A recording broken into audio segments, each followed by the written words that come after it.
Hello, my name is Precious Vines and I'm the blogger for The Single Maven. The title of today's blog post is The 4 Keys to Walking Towards Purpose, Part 2. Let's briefly recap the last blog post. In Part 1 of this series, we began our discussion regarding key steps needed in walking towards purpose. We discussed the importance of being purposeful in the decisions that we make. We also talked about the first key step in walking towards purpose, which was opening your heart to hear God's voice. In this blog post, I want to continue our discussion and move to the second key step in the process of walking towards purpose. Let's now talk about key step number 2. Key step number 2, leave the dead places. Walking toward purpose requires that you leave behind the dead places, the empty places in your life. Now, these dead and empty places could include people, places, and things that are not conducive to your growth. These dead and empty places stop you from progressing into the next season of your life. Now, I do admit that sometimes key step number 2 is hard. In my experience, the letting go process is often the hardest because we have grown accustomed to doing life with a particular person, thinking a certain way, or practicing a certain habit.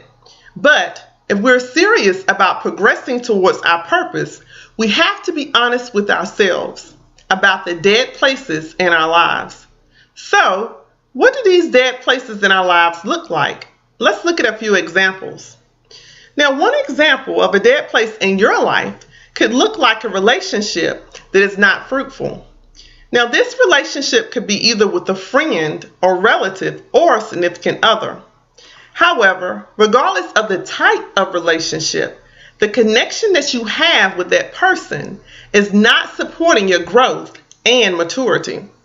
Now, if you take a closer look at the relationship that is not fruitful, many times you will find that both individuals are at different seasons in their lives. Therefore, this relationship constitutes a dead place and hinders you from progressing towards your purpose. Now, another example of a dead place could be a goal set that you've not achieved. Now, you may have talked about this goal or even mapped out a strategy, but you've not took one single action step in the direction of progress. You've thought about what it would look like if you left the dead place of procrastination, but you continue to talk yourself out of taking action because you fear the result or simply just don't have the courage to make a change. Now, if I'm truthful with myself, indecision has kept me locked into that dead place of what if. However, I'm finding that in this journey of walking towards my purpose, there is never a perfect time to act and never a perfect time to make a decision. Leaving dead places and making changes requires us to take leaps of faith. Now, this is where you have to be bold enough to take a chance at failing and also choosing the wrong answer. Because if you don't move forward, you will never have the opportunity to leave the dead place for something greater that may be waiting just around the corner.